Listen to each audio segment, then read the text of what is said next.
Alô, boa tarde. Nós vamos iniciar os trabalhos.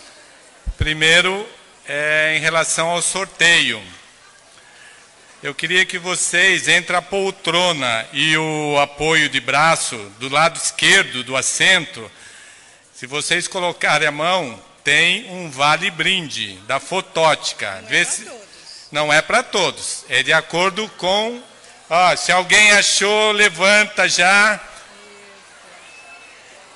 Esse vale-brinde, ao final da palestra da tarde, a Tamires estará no saguão e amanhã nós faremos mais sorteios com os brindes ofertados pelos comerciantes da região. Então, do lado esquerdo, se você colocar a mão, é um squeeze, né?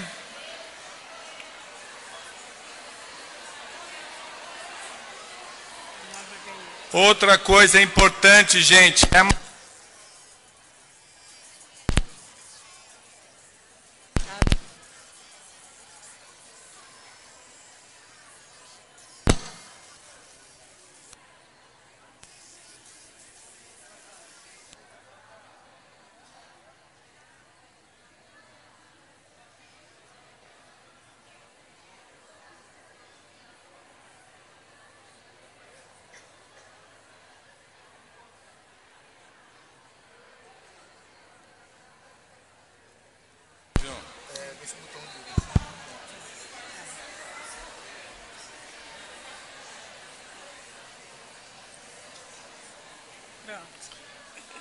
é importante marcar a presença na entrada, auditório crachá, que isso é em relação ao certificado, né, gente? Eu queria agradecer os votos de bom evento para o Sindicato dos Médicos de São Paulo também, acabamos de receber. E acabamos de receber também uma visita muito ilustre, que é o nosso grande amigo. Onde ele está? Nosso grande amigo, companheiro, parceiro e uma figura pública digna dos maiores elogios, que é o deputado estadual e filiado, elas estão me lembrando, ele é filiado, deputado estadual Carlos Gianazzi, que é membro da Comissão de Educação da Assembleia Legislativa. Por favor.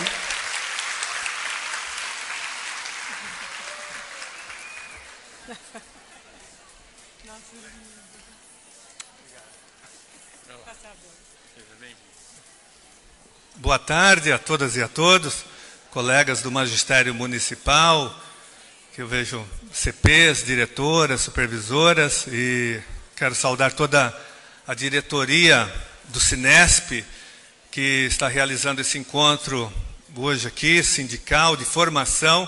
Aliás, fazer um elogio importante ao Cinesp, porque além das grandes lutas em defesa da categoria, da melhoria salarial, o Cinesp tem investido pesadamente na formação dos especialistas e dos gestores escolares.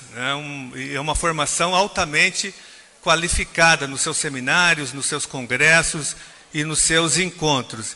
E do ponto de vista mais geral, o Cinesp tem participado das grandes lutas, como eu disse e tenho dito, eu sou testemunho aqui até me orgulho de estar filiado ao Cinesp, porque o Cinesp tem trabalhado muito, não só aqui no município, na defesa, por exemplo, dos cargos de assistentes de direção para os SEIs, na luta para a derrubada do veto em relação ao projeto que foi aprovado na Câmara e vetado pelo prefeito Haddad em relação às duas referências, mas também outras lutas importantes, como a aprovação da PEC número 555, que acaba com a cobrança dos proventos dos aposentados e pensionistas, a luta também em relação aos precatórios, que foi uma grande vitória que nós conseguimos no Brasil, por conta de uma ADIM da OAB, nós conseguimos anular os efeitos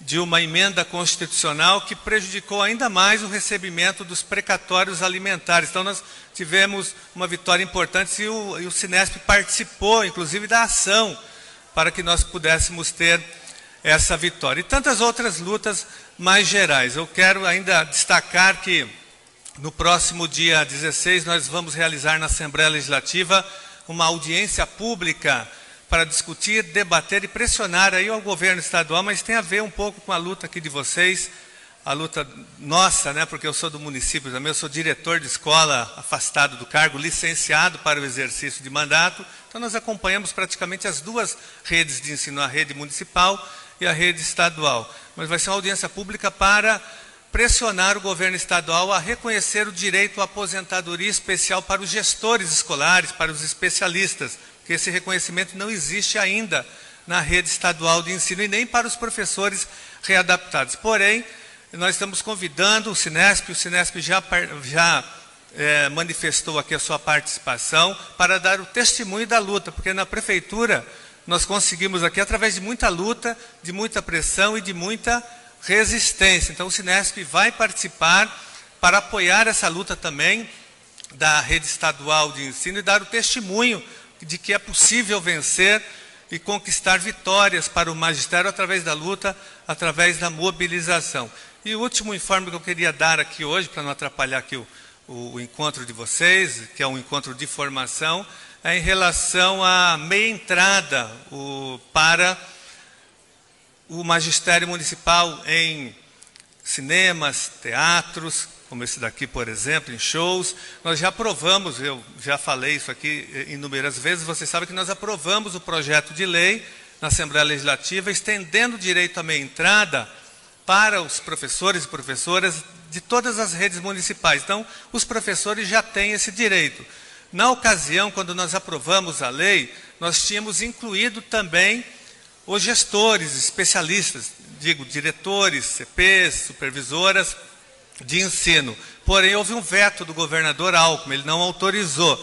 Então, o que é que nós fizemos? Nós separamos, apresentamos um outro projeto de lei, que agora está tramitando na Assembleia Legislativa, e já recebeu a grande primeira vitória. Nós já tivemos uma vitória importante, porque ele passou na principal comissão, ele já foi aprovado na Comissão de Constituição e Justiça. Então nós temos esperança, nós vamos continuar pressionando e fazendo todo o movimento dentro da Assembleia Legislativa para também aprovar o projeto e estender o direito à meia entrada para os professores, a meia entrada em cinema, em teatro, também, que já é um direito para os professores das duas redes de ensino, da rede estadual e da rede municipal, também para diretores, coordenadores pedagógicos, supervisores de ensino, também das duas redes, das redes municipais, porque o projeto ele afeta uma lei estadual que tem a ver com todas as redes de ensino, as redes municipais e a rede estadual. Então era isso, bom encontro para vocês e bom curso de formação e parabéns a toda a direção aqui do Sinesp por mais esse evento. Um abraço. Obrigado pela presença. Esqueceu-se um celular na mesa na frente. A garota disse que pode ser de Terezinha.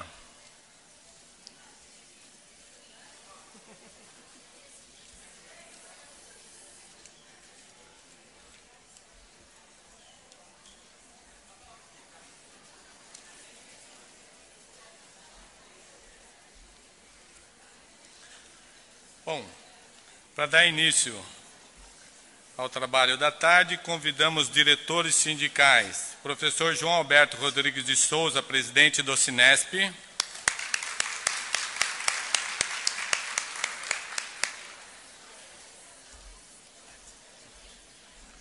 Professora Maria Benedito de Castro de Andrade, vice-presidente do Sinesp.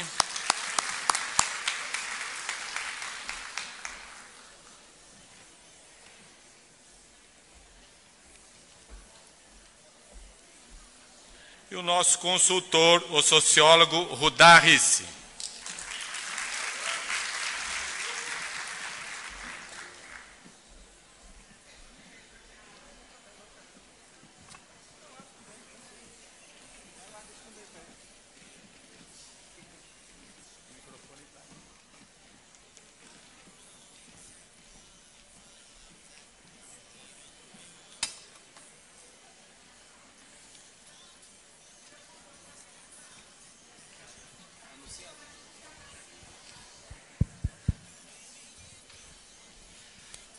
Bom, gente, boa tarde. Sabemos que esse horário é difícil, né? É o horário do cochilo, né? Da siesta. Nós reservamos a tarde de hoje para falarmos sobre o retrato da rede e o ISEM. Acho que a gente podia começar com um histórico, né, Benê? Você quer fazer um histórico do nosso retrato da rede? E depois eu vou apresentar o resultado do ISEM do último ano do governo Kassab. E o professor Rudá vai nos dar algumas palavras sobre a avaliação dos resultados do retrato. Benê. Boa tarde a todos. Todo mundo acordado? Então tá bom. Vou começar falando do Sinesp. O que é o Sinesp, né? Esse sindicato que todos nós pertencemos a ele, um sindicato que este ano completa 21 anos, um sindicato que representa os gestores do município de São Paulo, não só os gestores, outros profissionais que têm as funções, exercem, né, as mesmas funções que as nossas, um sindicato que tem carta sindical, quer dizer, legalmente, junto ao Ministério do Trabalho, nós somos o único sindicato habilitado a responder pelos gestores, a representar os gestores em toda e qualquer instância. Isso não é pouco. Esse sindicato, que tem 21 anos, surgiu realmente na defesa da categoria. Nós tínhamos passado por um momento político muito complicado. Nós tínhamos concurso já no município de São Paulo para os cargos de gestores. E aí, no governo de Erundina, pretendeu-se acabar com o concurso. Quer dizer, quem era concursado, que estava exercendo, permanecia, mas o cargo iria para a extinção, porque o que se defendia na ocasião era a eleição para os cargos. O Sinesp surgiu nesse momento, em defesa do concurso público. E não foi só por isso também. Também surgiu para que o gestor tivesse voz. Nós precisávamos de um espaço onde nós pudéssemos falar dos nossos problemas de uma maneira objetiva, sem ser criticado ideologicamente, um espaço que realmente avançasse na construção do ensino. E aí surgiu o Sinesp.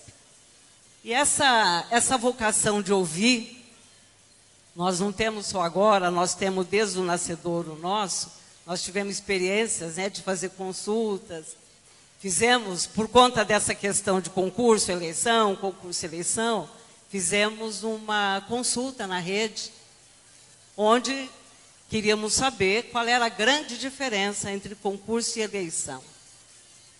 Fizemos também, na época do Maluf, um levantamento de todos os problemas que o pessoal estava enfrentando nas escolas e nós denominamos dossiê. O que gerou esse dossiê?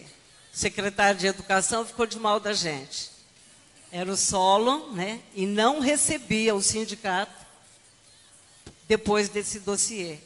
Ele tinha uma equipe, o pessoal, os assessores, né, os assessores que nos recebiam, mas ele se recusava a receber, de tão magoado que ficou com o dossiê. E assim nós fomos caminhando, porque nós temos uma estrutura aqui no sindicato, que é o representante de local de trabalho, né?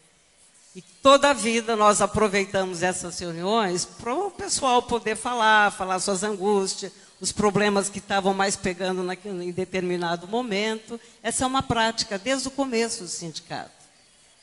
E aqui na Prefeitura de São Paulo, uma coisa que a gente sente na pele a cada mudança de gestão, vem as novidades, né? A cada mudança de governo, vem as novidades. Cada governo que vem, até, não estou dizendo, é legítimo que ele venha com seu programa de governo, crente que dessa vez vai resolver tudo, e isso aconteceu em 2006 também. E aí até a gente atribui essas mudanças a cada governo, porque nós não temos ainda, teremos em breve, mas nós não temos até hoje, um plano municipal de educação, que defina as políticas públicas da educação por um período mais longo, um período de 10 anos, que perpassa governo, né? Hoje, a cada 4 anos, se instala um governo, ou talvez a cada 8, e vem com as suas novidades. E em 2006 aconteceu isso. Durante o governo Serra, o secretário e o governo como um todo havia instituído um programa, todo mundo está lembrado, não tem como esquecer, São Paulo é minha escola. O objetivo deste programa, o secretário falou várias vezes, era maravilhoso. Era real, que ele dizia que as crianças, os filhos de rico, eles têm N ocupação. Vai para inglês, vai para violão, um monte de coisa ao longo do dia. E o filho do pobre não. O único espaço que ele tinha era a escola. Então, a escola ela tinha que ser um grande guarda-chuva para poder acolher essas crianças e cuidá-las devidamente. Eu sei que, em fevereiro, o Executivo chegou até a mandar um PL para a Câmara, regularizando São Paulo Minha Escola, que o objetivo era transformar em lei. Transformava em lei, era um programa que ficaria para todos os governos. Isso em fevereiro, era o PL 64. E as reuniões nossas, normalmente, elas ocorrem no início do ano. Março, fevereiro. Eu sei que quando nós chegamos para as reuniões regionalizadas, a coisa estava pegando fogo. E por que estava pegando fogo? Porque o São Paulo Minha Escola, apesar de todo o bom objetivo, todas as boas intenções, ela criou um problema seríssimo para as escolas. Era criança entrando com criança saindo, era oficineiro que tinha que ser cuidado muitas das vezes, era a escola recebendo um projeto, nada a ver com o seu projeto pedagógico, porque as DREs faziam os convênios, faziam as contratações, porque tinha mão. Então, você recebia aula de violão sem estar querendo receber violão. Recebia aula balé, não tinha nada a ver com balé. Então, o projeto pedagógico das escolas, neste momento, por conta dessa situação, não estava sendo respeitado. E, durante a reunião regionalizada, foi o tema principal que pegou quase que toda a reunião, foi São Paulo Minha Escola. O pessoal nosso estava sofrido, realmente estava sofrido e angustiado, né? E nós, todo início do ano, nós temos por prática já agendar, já pedir reunião com o governo, e nós marcamos uma reunião, acabou tendo a reunião no 30 de março. Só que nessa reunião nós não fomos sozinhos. Nós chamamos, o pessoal tem lembrança disso, nós chamamos a categoria, carro de som e tudo mais. Tá certo que não era um carro de som imenso, era um carro de som, né? Que para o tamanho nosso, para o tamanho da nossa dificuldade, compatível com a nossa voz, estava muito bom. E era a posse eram os primeiros dias do Schneider, na Prefeitura de São Paulo. Até foi um espanto para ele chegar lá para trabalhar, nós tudo lá, né? E nós tínhamos um formato, pusemos num formato de ofício, todas as demandas que haviam saído dessa reunião. Era assim, 2 páginas, né, de sulfite, espaço pequeno entre uma reivindicação e outra, e lá fomos nós, ponto por ponto, atacando, falando do São Paulo Minha Escola, para o governo. Aquilo foi muito significativo, tanto é que logo depois dessa reunião nossa, a secretaria soltou uma portaria para que o projeto fosse avaliado, e muito do que estava nessa portaria estava no nosso retrato. E nós chamamos o Retrato da Rede. Foi a primeira vez que recebeu o nome Retrato da Rede. Então, de início, isso foi em março, essa reunião com o secretário. Sei que em junho, o PL de regulamentar São Paulo Minha Escola, o governo retirou. Então, retirou, foi aí que então, nós temos certeza absoluta da importância do nosso primeiro Retrato da Rede. A partir daí, nesse formato, ele ainda caminhou mais um pouco, né? Nos anos subsequentes. Em 2007, nós fizemos, dentro do retrato da rede, nós fizemos o retrato do SEI, que os SEIs tinham vindo para a educação, com problemas de toda a ordem. O governo, no governo anterior, onde foi feita a passagem, havia dado a formação para os ADIs, mas não para os gestores. Então, a formação para os gestores, para que eles pudessem integrar na carreira, foi o Sinesp que forçou, foi o Sinesp que reivindicou e foi o Sinesp que conseguiu.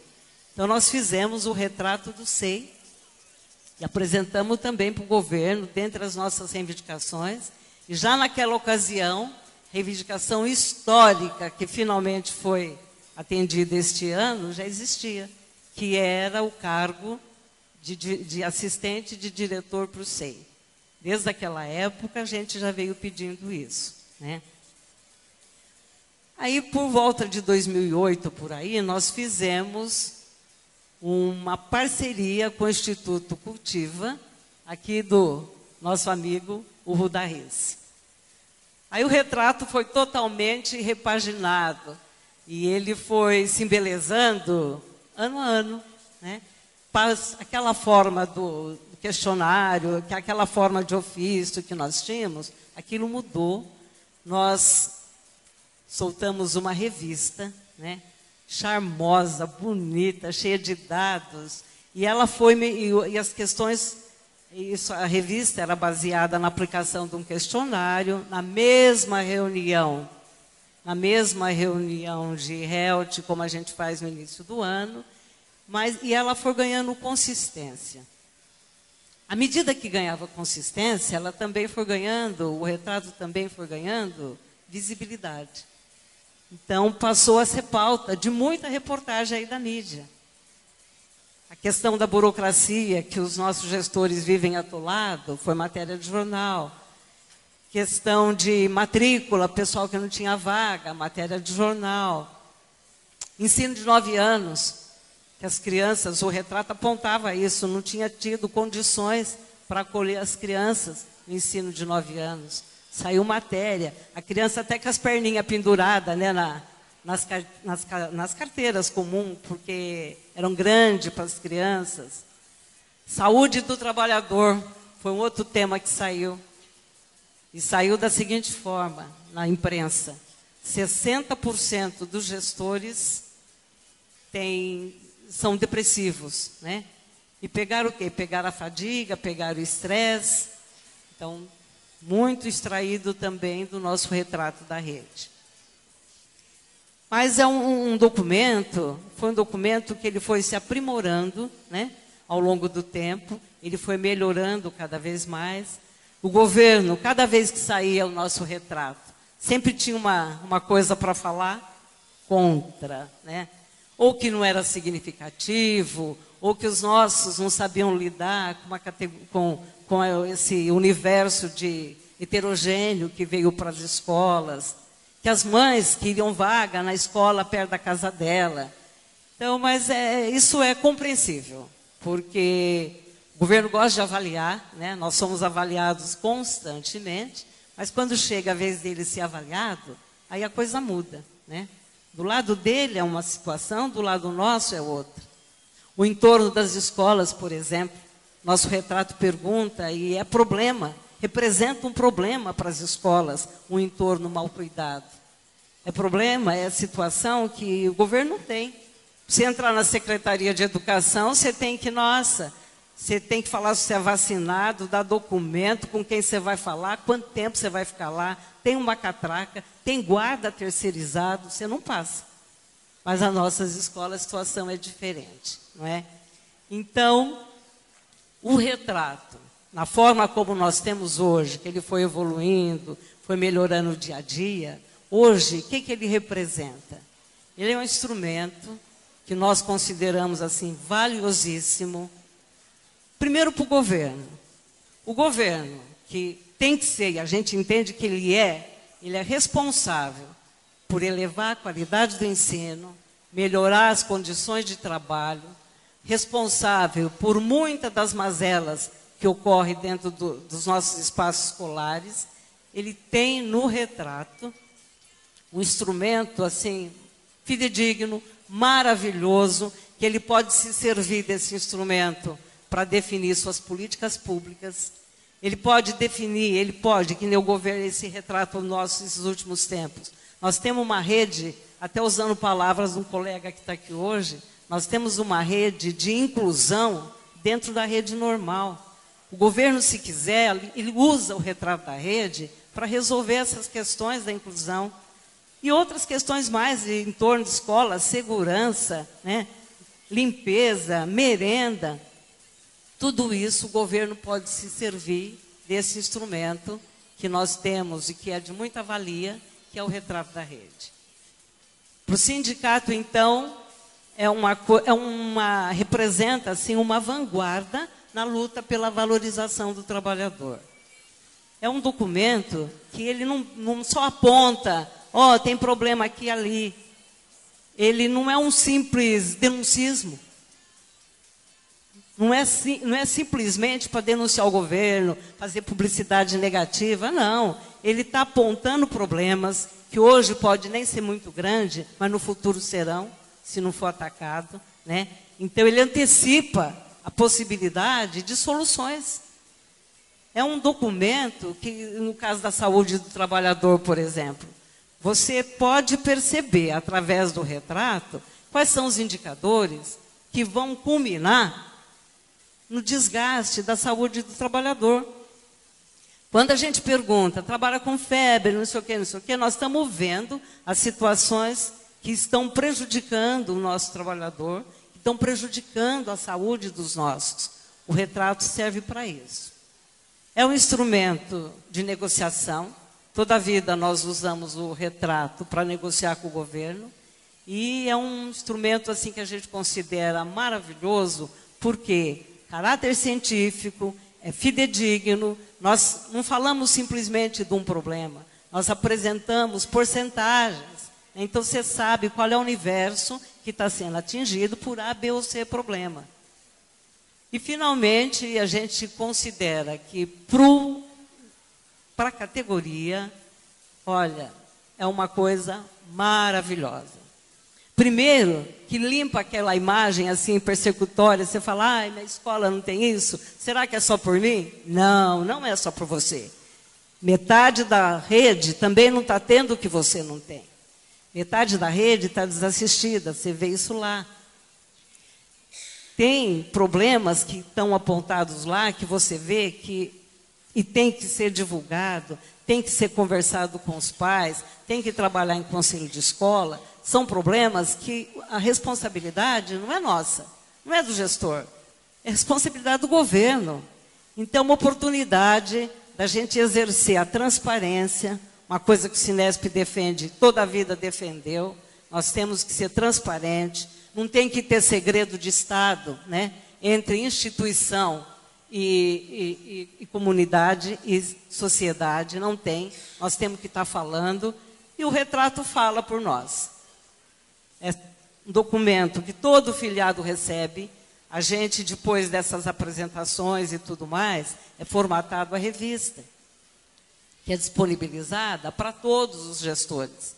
Então, todos nós teremos em mão um instrumento apto a ser usado, tem que ser usado, ele tem que ser discutido. Nas reuniões nossas com os professores, não sei nem se os professores todos sabem que nós temos um documento como esse.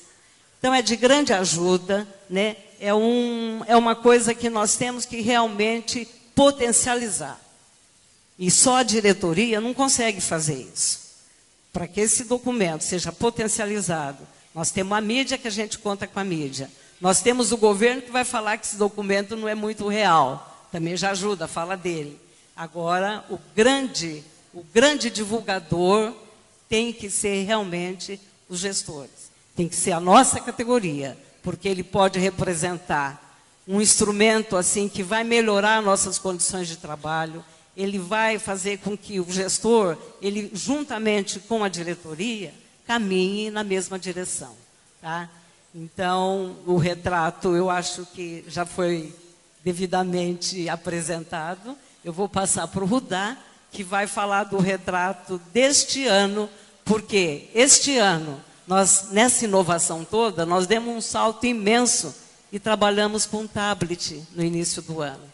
Chegava no sindicato à tarde e já tinha o resultado. Era até assustador, né? Então, por conta disso, nós temos hoje para apresentar para vocês o retrato 2013. Muito obrigada. Antes falar com vocês, se eu conseguir fazer os slides andarem. Opa, não, foi para trás. Para frente.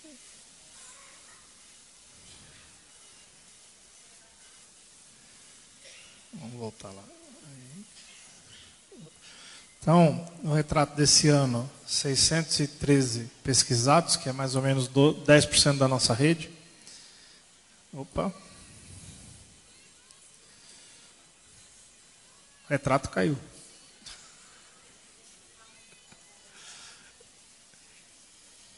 Vai lá.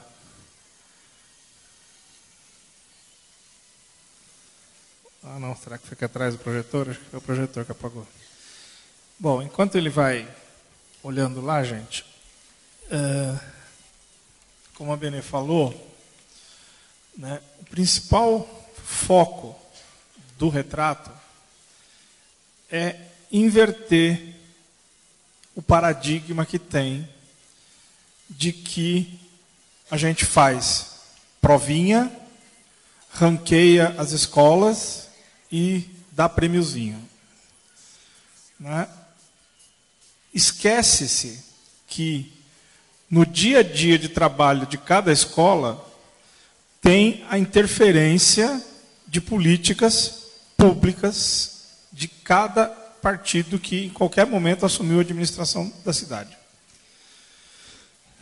Numa rede onde a falta de professores, a falta de módulo completo tem sido um dado marcante, você dar uma provinha e dizer a escola está assim, a escola está assado, é tentar tapar o sol com a peneira. E, obviamente, o governo não gosta disso. Né? O governo quer o foco longe dos gabinetes. E o objetivo do retrato é justamente fazer o contrário. A gente teve uma experiência muito legal agora nesse começo de ano, porque sabe-se lá como, diz a secretaria que foi um vazamento de informação, mas sabe-se lá o que aconteceu. Mas o fato é que a mídia explorou, numa coluna social, né, da Folha, as ausências de professores em razão de saúde. O título, acho que todo mundo viu, né? O professor sumiu, fazendo o trocadilho com a história do piloto sumiu, né? E a secretaria chamou os sindicatos para irem até lá conversar sobre o tema. E o Cinesp chegou lá com dados concretos. Né? No momento em que nós chegamos lá e dissemos que o governo tem que parar de forçar o profissional a trabalhar doente, e a gente mostrou que mais de 90% dos gestores trabalharam doentes no ano passado. E quando você faz uma pessoa trabalhar doente, nós não somos o Japão.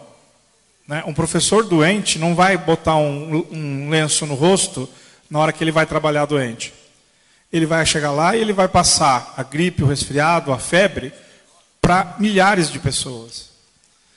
Né? Então, as políticas públicas têm que ser pensadas a partir dos efeitos que elas causam. Né? É muito fácil querer se justificar para a sociedade e falar, não, nós vamos dar prêmio para o professor que falta pouco. Mas na hora de olhar os efeitos maléficos que isso traz para as próprias crianças que estão lá dentro da escola, porque o professor vai ficar fechado com elas numa sala de aula, com gripe, com febre, com resfriado, né? Esse ponto o governo se esquece de olhar. E depois vem cobrar do profissional a responsabilidade pela ausência por falta de doença. Nós mostramos para o governo que a única atuação que o governo tem na saúde dos profissionais é posterior à instalação das doenças, muito posterior.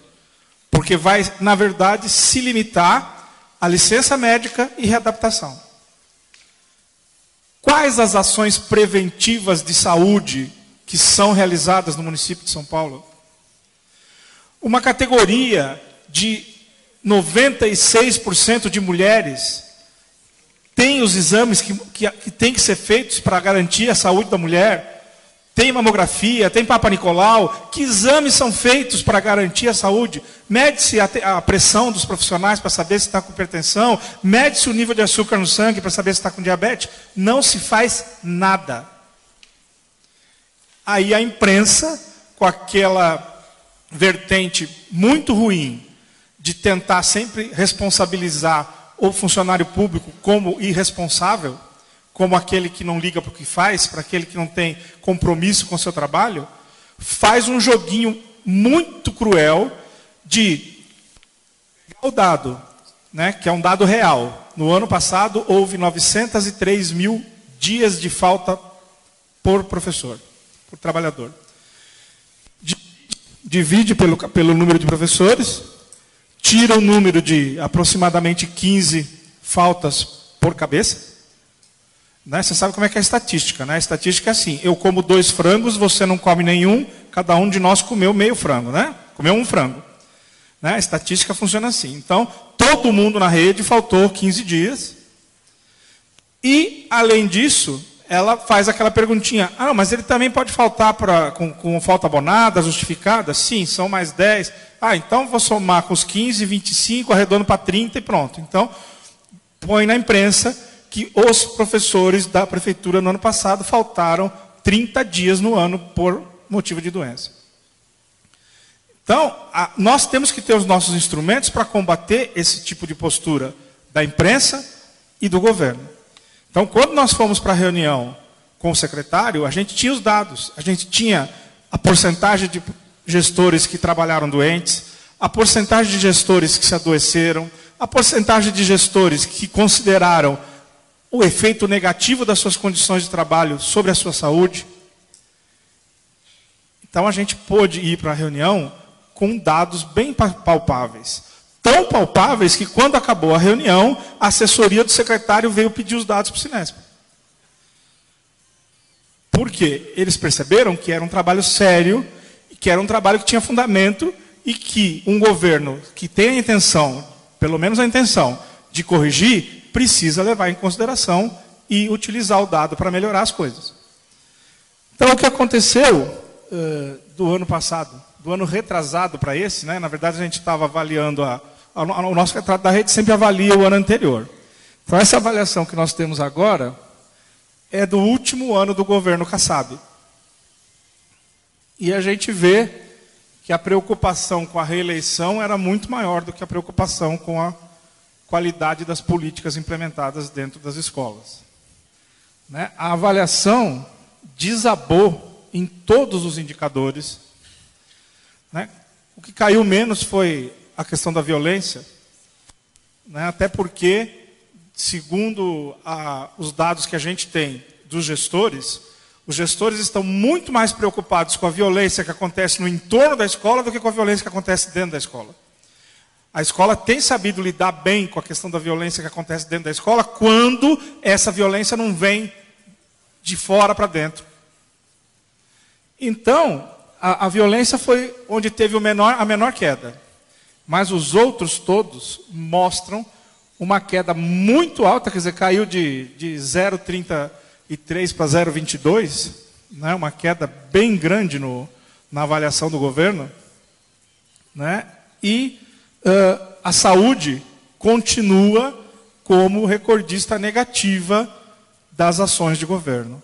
Né? A escola não avalia bem o hospital, a escola não avalia bem o departamento de saúde do trabalhador, a escola não avalia bem os efeitos das condições de trabalho sobre o seu dia a dia, e a escola não avalia bem determinadas condições que têm um efeito seríssimo dentro da saúde do trabalhador, que são, por exemplo, as questões referentes a módulo, porque módulo incompleto ou insuficiente significa excesso de trabalho para quem está lá. Escola que não tem professor precisa distribuir aluno. Isso é trabalho extra. Para a equipe escolar é trabalho extra para o professor que está lá trabalhando. Então, há situações que, mesmo não sendo palpavelmente, diretamente ligadas à saúde, têm efeito gravíssimo sobre a saúde. A questão da inclusão, as escolas lidando diariamente com uma inclusão que termina na hora da matrícula, onde Cefai não funciona, onde falta AVE, onde não tem laudo médico, né? Que cabimento tem a prefeitura fazer uma correlação de necessidade entre o atendimento a uma criança e um laudo médico, se a gente sabe que boa parte dos médicos é contra laudo, né? Principalmente na área referente à cognição, problemas psicológicos. Você sabe que nós vivemos uma época aí de luta contra os manicômios, né? Contra a internação das pessoas. Então, do mesmo jeito que isso tem um efeito na sociedade, isso tem um efeito na posição dos médicos. Então, há médicos que se recusam a dar laudo, porque ele acha que ele vai estar rotulando, vai estar colocando na criança um rótulo que, de repente, há insegurança quanto a ele. Então, fazer com que o AVE só atenda a criança com laudo, só pode diminuir o número de aluno na sala de aula se tiver laudo. Quer dizer, são situações que sobrecarregam a escola, porque alguém tem que dar conta daquilo lá. Às vezes, são situações extremamente simples, que uma orientação dada no momento certo resolve o problema. Outro dia estávamos conversando, né? O pessoal de Cefai levou 6 meses para ir numa escola e mostrar que bastava colocar um espaguete, sabe aqueles macarrão de piscina, no peito de uma criança que tinha problema de engolir, de deglutição. Bastou para resolver o problema. Era uma coisa simplíssima de fazer, mas levaram 6 meses para aparecer na escola, e a escola morrendo de medo de que a criança fosse engasgar e morrer a cada refeição dentro da escola. Então, são situações simples que a gente não tem informação para fazer, a gente não adivinha como é que pode resolver. E o governo não faz as políticas necessárias para implementar a nossa atuação. Então, a saúde, obviamente, é o ponto mais deficitário de todos, né? E como não podia deixar de ser a gestão de pessoas. Porque fazer gestão de pessoas sem pessoas é realmente uma mágica digna de respeito.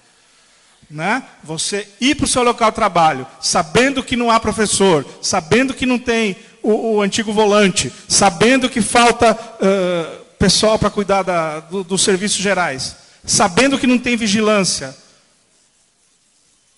Isso, obviamente, tem que fazer com que a nota de gestão desabe.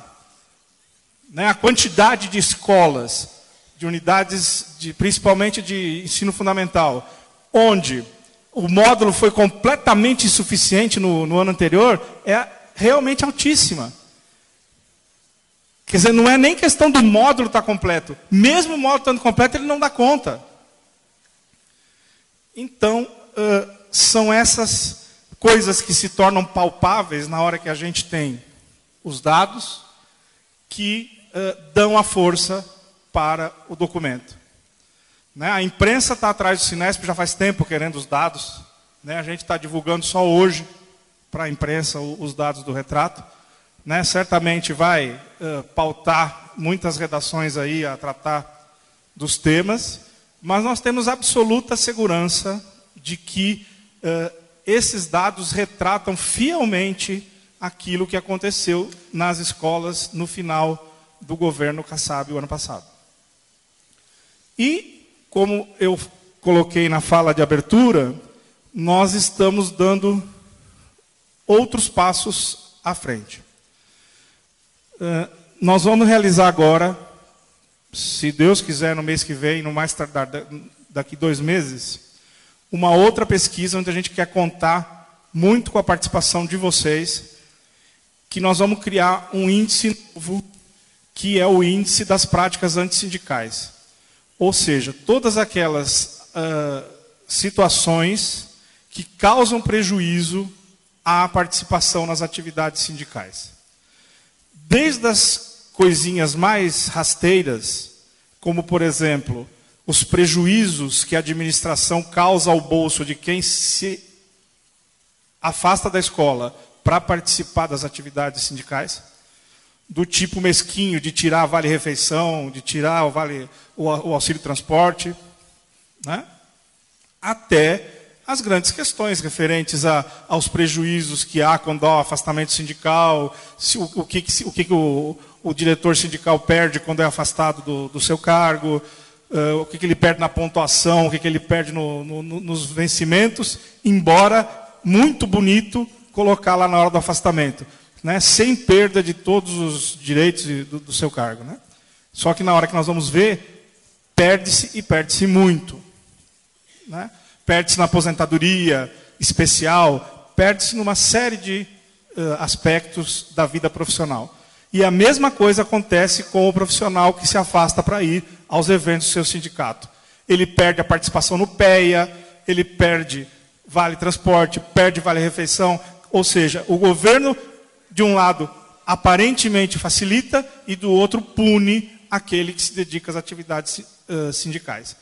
Então, esse é um índice completamente revolucionário, novo, que vai causar um impacto muito grande, né? Porque não existe outro semelhante. Vai ser o primeiro do Brasil e muitas regiões do mundo nem sequer pensam nesse assunto, né? E a gente acredita muito que esse documento vai pressionar o governo a repensar, principalmente agora em que nós estamos numa situação em que o país está ratificando acordos internacionais, resoluções da OIT referentes à questão do trabalho no serviço público, da negociação coletiva no serviço público, né? Vocês vão receber na próxima reunião de representantes a cópia do decreto da presidente Dilma, que foi publicado no dia 6 do mês passado, né? Ratificando a Convenção 151, né? Então, situações importantes para o trabalho sindical que estão começando a surtir efeito e que a gente precisa fazer esses efeitos descerem para todas as situações dos trabalhadores em todo o Brasil. Então, esse índice vai ser muito importante. E quem preencheu o questionário do Retrato da Rede este ano viu que aquelas questões referentes a perfil foram tiradas para agilizar o processo e fazer mais rápido. A gente vai fazer esse questionário do perfil no segundo semestre, né? Não é que a gente abandonou. Não, porque ele é importante, né? No momento que a gente vai discutir com o governo a formação, a gente tem que saber qual é a formação que as pessoas têm, qual é a que elas querem, qual é que elas precisam, né?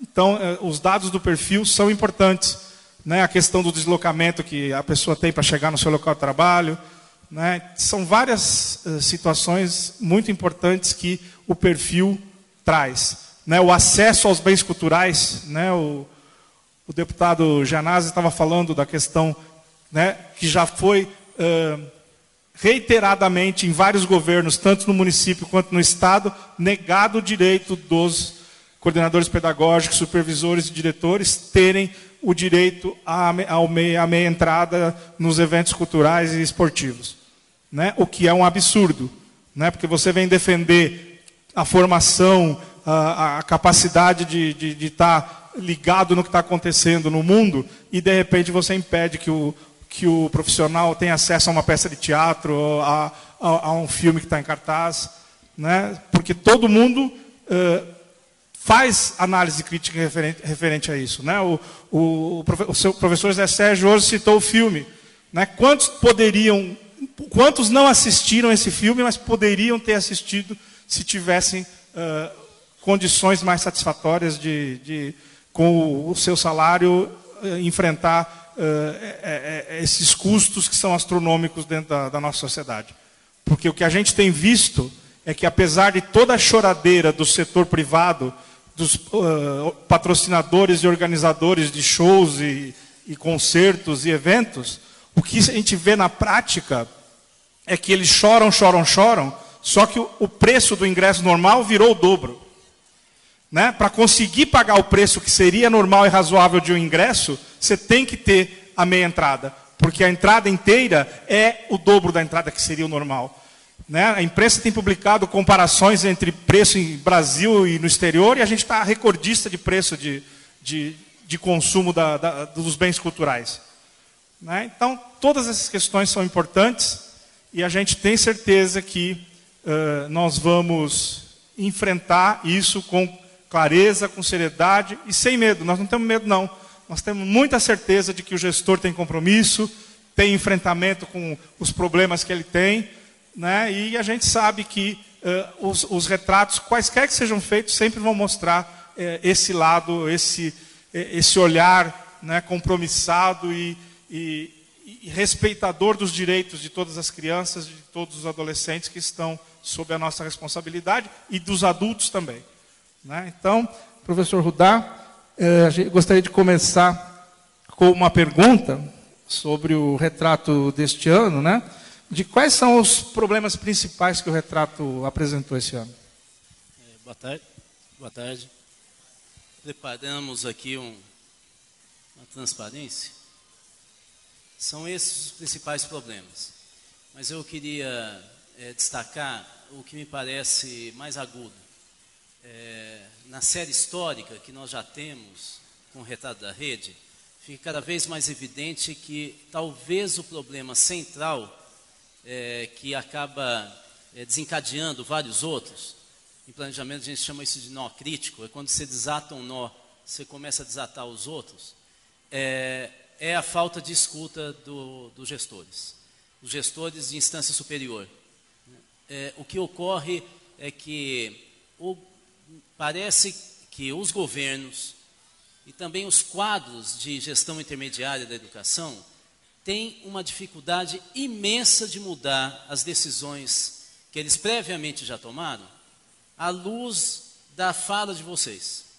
E aí desencadeia uma série de erros. Por exemplo, depois eu vou passar um ou outro slide, mas quando se pergunta a vocês se o material de consumo e depois didático é adequado e suficiente, a grande maioria diz que é inadequado e insuficiente. Quando nós perguntamos por quê, é porque não foi escutado o que a escola desejava.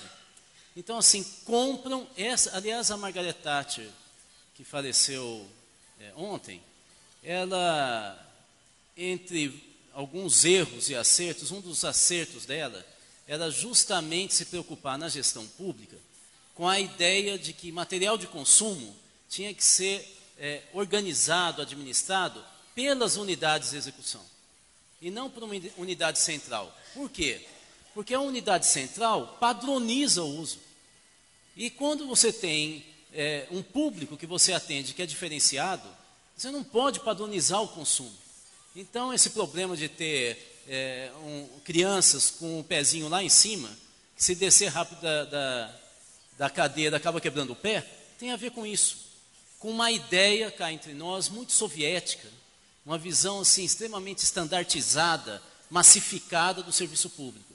Na educação, se em todo o serviço público já é grave, na educação isso é ainda pior, porque nós estamos lidando com uma dinâmica de desenvolvimento das pessoas, dos nossos alunos, que ela é muito peculiar.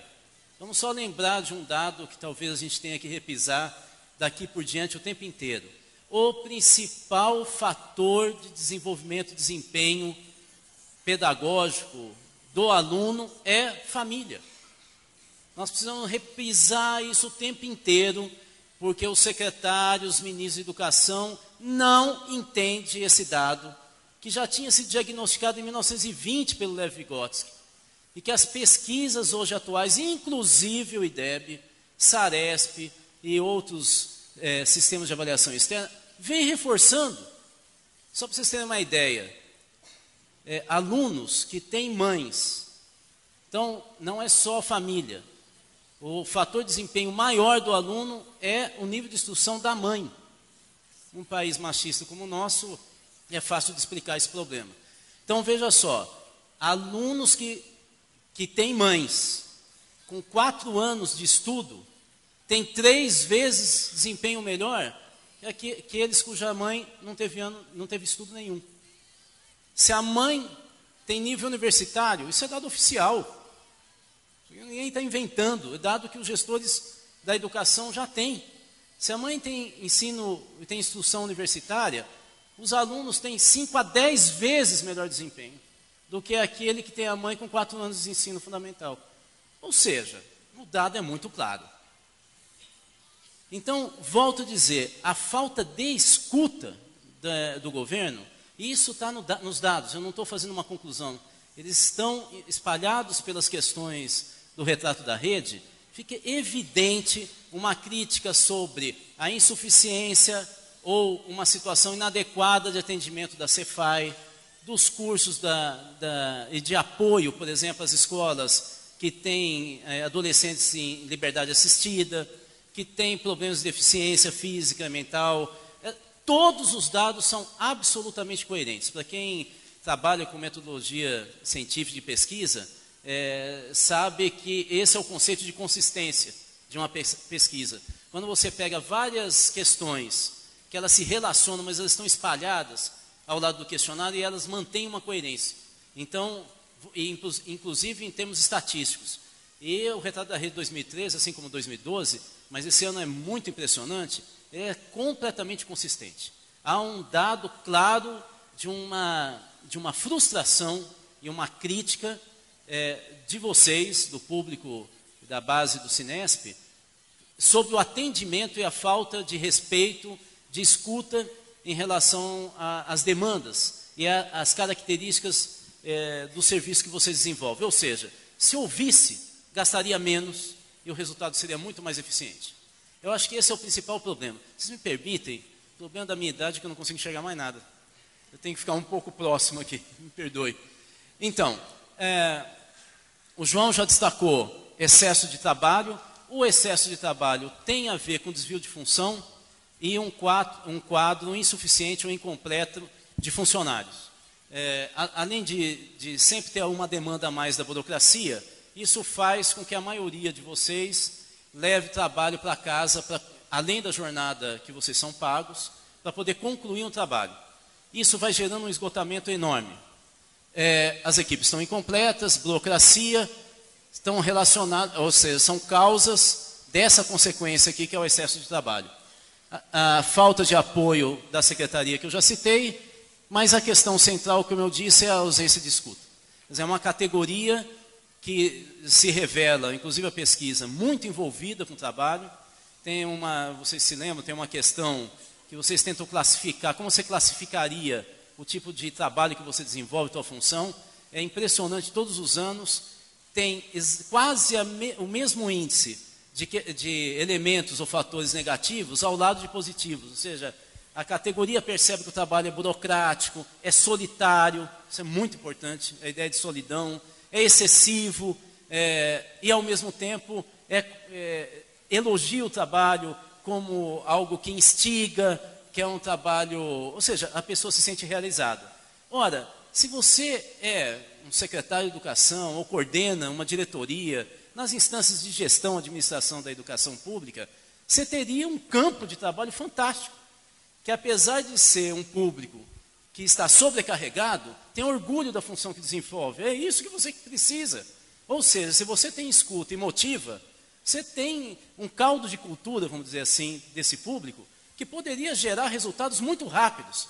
É diferente se fosse um público meramente queixoso, que só se queixa, acha que é frustrado, se eu pudesse eu ia para outro lugar, esse trabalho é muito ruim. A pesquisa não revela isso, ou seja, há um erro profundo em relação aos políticos que acabam gerindo a educação desse município e também, possivelmente, isso vai ser talvez um dado que nós vamos ter que investigar, dos quadros administrativos superiores, intermediários, acima da função de vocês, que acaba criando certos vícios ao longo dos anos e esquece que quem comanda o trabalho deles é o cidadão, não é o governante. Então, se tivesse uma lógica da burocracia estatal e dos governantes, de escuta de quem está no dia a dia, falando, não desconfiando de vocês, mas acatando a análise de vocês, o resultado, obviamente, seria um espetáculo. Então, não é uma questão de ser educação privada ou pública. O problema não é a base da educação. O problema é o quadro dirigente. Não o dirigente de escola, obviamente. Os quadros de direção da gestão educacional, de governo. É aí que está o problema. Isso vocês têm que divulgar e muito, porque o retrato da rede deixa muito claro. Saúde. Vou destacar aqui algumas questões muito rapidamente. Quase 90% afirmaram que trabalharam no último ano com dores ou febre. Ou seja, quase 90%. É um absurdo isso. E por quê? Porque muitas vezes a licença médica acaba retirando pontuação na avaliação de desempenho. Ou seja, é algo kafkiano, né? Ou seja, você entra num cipual burocrático que o que menos conta é a tua vida. 68,2% informaram que padeceram de alguma doença no último ano. Olhe só, aqui eu destaco um dado, nós destacamos na nossa equipe os índices de nervosismo, ansiedade e angústia. Os três compõem todos os estudos sobre síndrome de burnout. Lembra, burnout significa a chama interior que apaga. É uma profunda frustração com o que você está fazendo.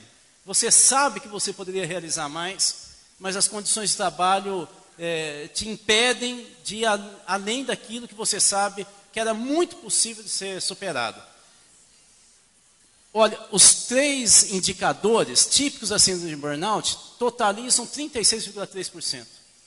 Ou seja, eu vou sempre arredondar, quase 40% dos gestores especialistas das escolas estão sofrendo uma situação de falta de motivação interior para o trabalho.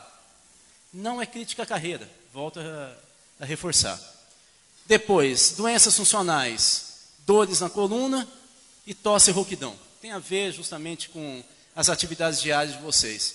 Será que não dava para pensar em ações específicas de cuidado? Será que é tão difícil, com os dados que todos os anos nós publicamos, de se pensar um programa de saúde? Por que não pensa nisso? Porque não ouvem. Porque a rotina é mais importante do que o serviço. É mais importante eu fazer o que eu sempre fiz, preencher os dados, ficar pensando sem prioridade as ações. Você coordena o tipo de atendimento através de uma escala territorial, ou seja, primeiro vamos pegar o bairro tal, depois a escola tal, e não por ordem de prioridade, de emergência. E aí nós temos isso, passa ano, sai ano, os dados de doença profissional atingindo tantos servidores. Finalmente, fadiga, cansaço, envolve 18,4%. Individualmente, eu vejo que esse dado é estarrecedor, quase 30%, esse é um índice que está crescendo desde o ano passado, não sei se vocês se lembram, acabam informando que o estresse é o principal sintoma de adoecimento que ele vem sofrendo. Tem muito a ver com a síndrome de burnout. Ainda em saúde, só destacamos aqui por regional da educação, eu destacaria, para não ficar falando índice por índice, vocês depois vão estar recebendo os dados, eu destacaria aqui uma preocupação que nós tivemos de Guaianazes. Eu não sei se vocês estão percebendo, que ele aparece como campeão, junto com Campo Limpo, Itaquera, São Miguel, em ansiedade, campeão em tontura e desmaio, campeão em fadiga. Aqui não é possível. A rede tem que ser solidária com essa regional. Evidentemente, não, veja, é isso que define a nossa categoria, gente. Educador trabalha com empatia. Não dá para você dar uma aula, de você educar, se você não se coloca no lugar do outro. Aliás, isso é que deveria, que define a noção de justiça de nós, educadores, de outras categorias. As outras categorias acham que é justo se é igual para todos. Nós não trabalhamos com a noção de justiça como igualdade. Para todos tem que ser igual. Nós trabalhamos com a noção de equidade. A gente se coloca no lugar do outro e vê o que ele tem que ter a mais para ficar numa situação igual aos outros. É isso que é equidade, é uma visão de justiça muito superior. Se nós estamos vendo que Guaianazes aparece nessas situações, obviamente que os educadores, os filiados e não só ao Cinesp, têm que se preocupar com Guaianazes. Nós temos que estar na mesa com os secretários, diretores, e falar, olha, vamos ter uma atenção especial que os nossos colegas lá estão padecendo numa situação que tem que ser resolvida. Essa que é uma noção de justiça mais superior. Então, esse é o dado que e vocês veem que Butantan também aparece, como fadiga, tosse e rouquidão. Ou seja, é um quadro que depois vocês podem consultar, que é bem detalhado. E o que eu tinha dito antes, isso é muito interessante, o trabalho é desafiador. Grande parte fala de maneira positiva sobre o trabalho. Olha aqui, ó, desafiador, 19.4. Porém, é burocrático, desgastante, repetitivo e solidário. Tudo ao mesmo tempo. Ou seja, se nós eliminamos o excesso de exigência e deixamos, não falar num dia, deixa o homem trabalhar, mais ou menos isso. Deixa o diretor, o coordenador pedagógico, os assistentes trabalhar. Se a gente deixar trabalhar, isso aqui vai melhorar demais. Desgastante, repetitivo. O que me deixou muito preocupado é o aumento do índice solitário. Impressionante. Educação é um consórcio, né, de ações. Né? E você está solitário, como é que você consegue, então, gerir uma série, articular uma sinergia na escola, na região, para que a gente possa superar problemas que vêm de casa, do aluno? Isso é algo muito preocupante. Rapidamente, os módulos incompletos, eu não vou chover no molhado, isso é todo ano. O índice é muito alto, a principal demanda é com docente, 42,2%. Isso que eu volto a falar, falta de escuta. Acho que vocês vão ter que trabalhar essa questão da valorização profissional de vocês pela escuta. Vocês sabem o que está acontecendo na escola, porque vocês são profissionais. O governo está chegando. Vocês estão há anos nessa carreira. Vocês têm que deixar claro que para o município ter uma escola melhor, vocês têm que ser ouvidos. Não é favor, é obrigação. Isso é fundamental. Olha o dado aqui, ó. 82,7% afirmam que no ano anterior já haviam necessitado ter professores que estavam com quadro e não resolve no ano seguinte. É impressionante como que as gestões gostam de errar. Impressionante, de repetir o erro. Ano após ano. Peguem todas as revistas, todos os retratos da rede, vocês vão entender o que eu estou falando. Os dados se repetem, porque não tem escuta. Acho que eu estou terminando. Falta de recursos. Quase sempre, olha só o problema. Você tem dificuldade para gerenciar? PTRF 66,4, adiantamento bancário 66,1. Praticamente a mesma coisa. Está dentro da margem de erro. Por quê? Porque não possuem autonomia. A mesma coisa que eu não coloquei, mas é a mesma situação. De novo, a falta de respeito ao gestor da unidade. É recorrente, vocês perceberam? A ausência de escuta, aí são dados do material de consumo que eu falei para vocês. O material é suficiente, vocês não estão vendo, né? Mas aí eu também não. Aí o índice é, se eu não me engano, é 68%. Ele é adequado? 77,7% não. Impressionante. Ou seja, os governos municipais de São Paulo adoram gastar e comprar à toa. É isso. Olha, de todos os partidos que passaram até então, ou gestores que a retrato da rede avaliou. Esperemos que esse ano, com o governo novo, o retrato da rede seja bem estudado, né? Pelo menos no final de semana. Não tem apoio. 72,8% levam o trabalho para casa, excesso de trabalho. Por que esse dado que não tem a ver com apoio? Se você leva, você está sobrecarregado, precisa de apoio, não é? 78,5% afirmam que as condições de trabalho influenciam negativamente na sua saúde. 81,6% reprovam todas as áreas e serviços de apoio que a Secretaria Municipal de Educação oferece à categoria. 81,6%. As condições de trabalho já são sabidas. Você está com excesso de trabalho e o apoio não funciona. Uma maravilha. Aí tem alguns dados do porquê a avaliação negativa. Opa, e acabou. Então, João, Benê, o que eu queria passar aqui para vocês nesse momento é isso. Eu, de todos os itens, vocês viram que continua o quadro que a gente vinha falando ano após ano. Eu acho que talvez agora com a série histórica e com o ISEM, está ficando mais claro que tem um problema gravíssimo, que é o método de gestão. Um método muito centralizado, autocrático. Eu até sei qual é o problema, mas não quero nem ouvir. E se eu ouço, não vou levar a sério. Está na hora de vocês, como parte do sistema educacional municipal, vocês fazem parte da estrutura de Estado, que vocês sejam respeitados como uma inteligência para a tomada de decisão. Se ocorrer isso, ou seja, eu não estou falando nada demais, não estou falando nada de uma participação radical da cidadania, eu estou falando que quem faz parte do Estado tem que ser incorporado na tomada de decisão, ouvi-los. Se fizesse isso, metade desse quadro, pelo menos, negativo, seria superado já nesse ano. É isso que eu gostaria de destacar. Obrigado, Rudá.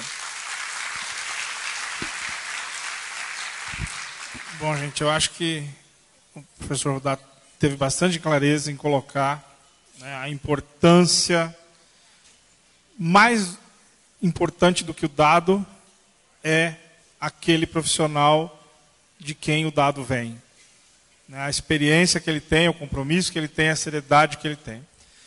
Então, a gente vai abrir agora, se alguém quiser fazer alguma pergunta para o professor Rudá, né? Ele tem uma experiência muito grande na questão das políticas públicas, na questão da educação.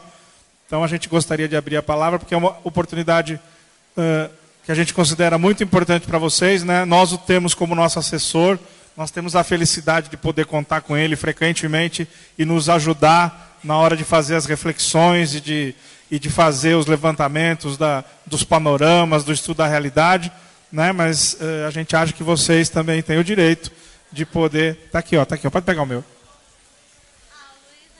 Então tá lá, o Luiz está lá. Já. Esse verso de cerimônia é perfeito. Quando a gente vai fazer, ele já fez. Obrigado, Luiz.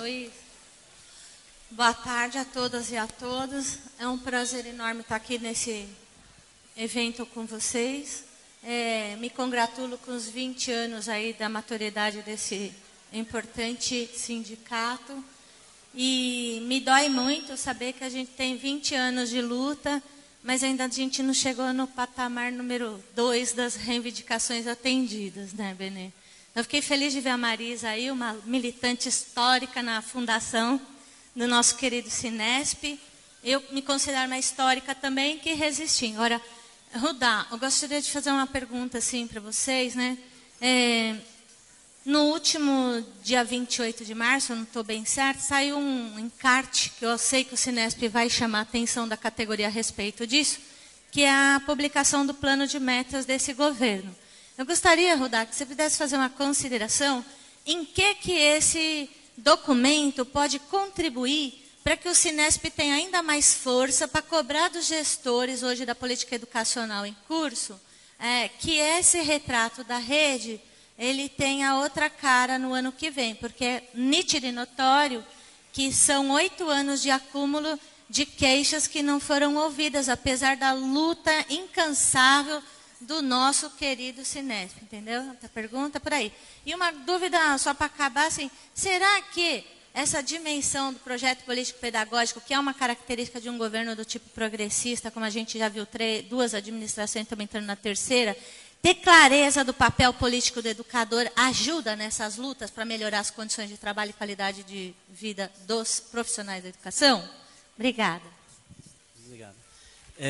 Bom, em primeiro lugar, o plano de metas é uma exigência que está na lei orgânica do município de São Paulo, né? Para a gente ter clareza. Isso daí não é uma metodologia de governo, É uma metodologia de Estado, lembra? Estado é uma estrutura de gestão das coisas públicas que permanece ao longo do tempo, né? Ou seja, funcionário de carreira é Estado, né? Governo é passageiro na democracia, né?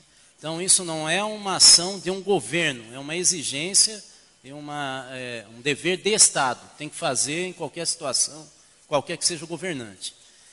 O plano de metas apresentado pelo prefeito Fernando Haddad, na área de educação em especial, ele destaca as orientações do governo federal. Aliás, no debate que então o candidato Fernando Haddad participou, no debate não, na apresentação, lembre-se, aqui nesse auditório, ele já tinha demonstrado que ele ia seguir as orientações do MEC.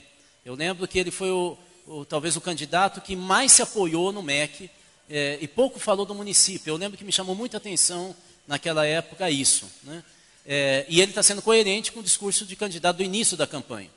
Ele vai seguir a orientação do MEC, que hoje pretende resolver o déficit de vagas para a educação infantil, por isso que ele vai construir as creches, e vai mesmo, pelos encontros que está se tendo, ele vai mesmo construir essa quantidade grande de creches. E, em segundo lugar, ele parece colocar muita ênfase na questão do programa Alfabetização na Idade Certa, né? Que é um programa, inclusive, do secretário de Educação, do governo dele, quando era secretário nacional no MEC, né?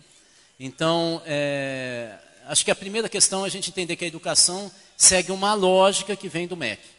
Segunda questão que a gente tem que ter claro é que também segue, não é só por uma afinidade partidária, é porque o município tem uma dívida que é o dobro do orçamento anual,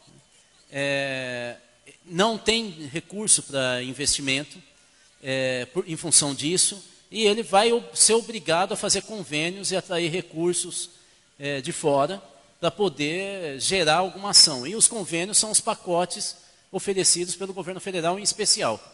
E alguma captação de recursos que fizer no exterior, com o Banco Mundial, ou até algum tipo de parceria público-privada. Então a gente tem que ter clareza que esse município, como todos do Brasil, não tem hoje fôlego para fazer investimentos. Lembre-se só, manutenção, custeio é manter a máquina, salário, reformas, investimento é tudo que é novo, construção de postos de saúde, escola, novas contratações, né? O município de São Paulo, embora seja muito rico, lembrando para vocês, o primeiro e principal orçamento maior do Brasil é federal, o segundo é do governo do estado de São Paulo, o terceiro é da cidade de São Paulo. A cidade de São Paulo tem um orçamento maior do que a maioria, quase a totalidade dos estados do país. E mesmo assim o endividamento é imenso. Então o plano de metas é muito importante, vocês já estão entendendo qual é a lógica dele.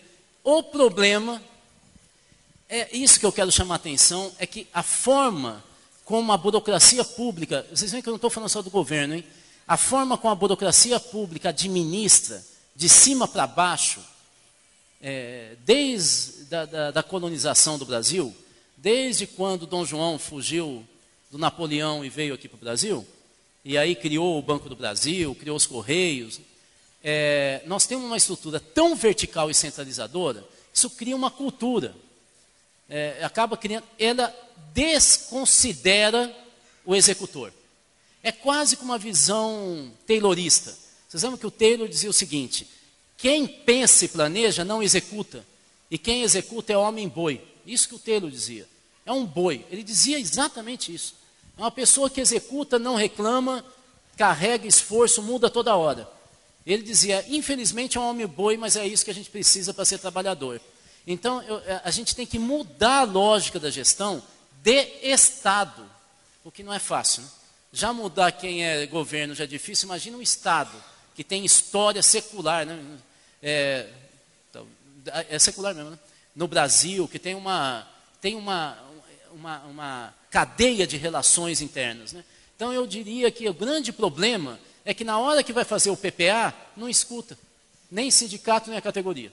Aí chama uns técnicos, uns consultores, elabora, tal, faz umas audiências públicas, mas você já sabe o que eles pensaram. Então, veja, o sindicato traz uma riqueza de informação, muito coerente. Bastava dar uma lida, eles leram isso na campanha e na hora de fazer, esquece de novo desse material, né? Vocês veem que faz parte de uma lógica apartada do Estado em relação aos seus próprios servidores, né? É uma forma de reconhecer as instâncias superiores da burocracia, mas quem executa em qualquer área, viu, saúde e tal, não é ouvido. É um pouco o que eu poderia estar dizendo. Tinha uma segunda questão.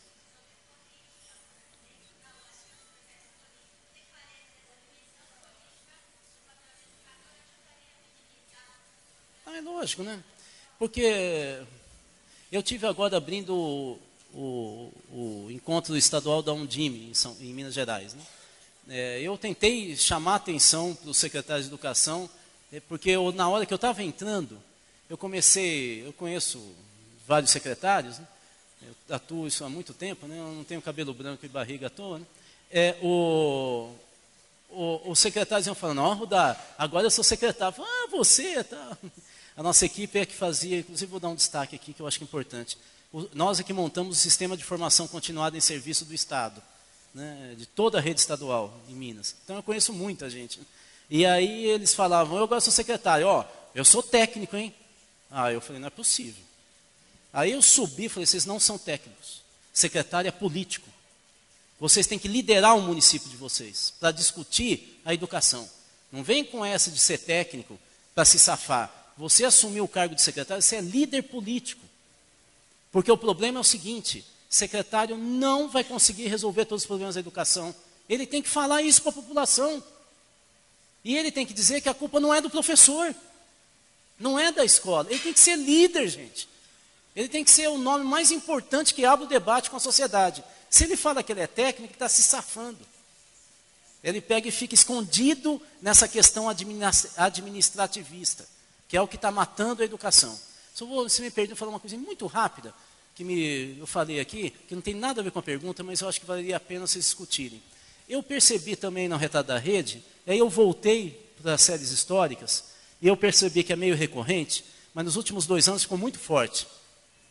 Uma crítica, inclusive, aos programas de apoio da Secretaria, eu já falei bastante, e de formação, principalmente apoio técnico. Gente, o Antônio Nova, que talvez hoje seja o maior especialista em formação, em discussão de formação de educadores no mundo, ele vem há anos dizendo para a gente que não existe formação, evento para professor. A formação tem que ser continuada. Não dá para o cara ir ouvir uma palestra, ou então ir num cursinho de 2 semanas, e ele voltar para a rotina da educação, que vai puxando ele para baixo, que fica ouvindo gritaria do pai e da mãe, o menino que não deixa, o professor que desmaia, falta de... E aí o curso virou mais um dado de frustração. Isso é no mundo, hein? Portanto, que vocês sofrem aqui, todos os educadores do mundo estão sofrendo. O Nova vem dizendo, formação é continuada, não tem parada. Segundo, tem que ser em serviço. Qual que é a ideia de em serviço? É que quando você coloca a formação na escola, por exemplo, os problemas da escola é que emergem na formação. Então, isso é Paulo Freire. E o Nova está falando isso. Comece a formação do professor sistematizando os problemas que o Retrato da Rede apresenta. Aí tenta ver o que é comum. E aí vamos discutir quais as soluções. A teoria vem depois. Não vem no início. Quando a gente começa com a teoria na formação, é porque nós achamos que nós somos donos da verdade e reforça aquela ideia do Estado autocrático que eu falei para vocês. O método de formação de professor revela a concepção de educação que o secretário tem. Mais alguém, gente? Então, em nome de todos os presentes, da diretoria do Cinesp, mais uma vez agradecemos sua presença. Muito obrigado pelas suas contribuições. Amanhã tem mais, gente. Bom descanso. Obrigado. Posso falar uma coisinha? Terminando? O Retrato da Rede, gente, une o que foi mais importante na renovação do sindicalismo brasileiro nos anos 80, que foi voltar a dar valor para as questões do dia a dia do trabalhador. O sindicalista dos anos 50 e 60 falava da pauta política geral, nunca falava das condições de trabalho. O Retrato da Rede, o Cinesp, a diretoria do Cinesp, está retomando esse debate importantíssimo dos anos 80, de colocar o holofote no dia a dia de vocês. E une com o sindicalismo do século XXI, que é a ideia do sindicato não ficar só falando da sua base, mas a partir da sua base, ajudar os cidadãos a melhorar o serviço público. Isso é uma joia. Carreguem com cuidado como vocês carregam as joias. Bom trabalho para vocês.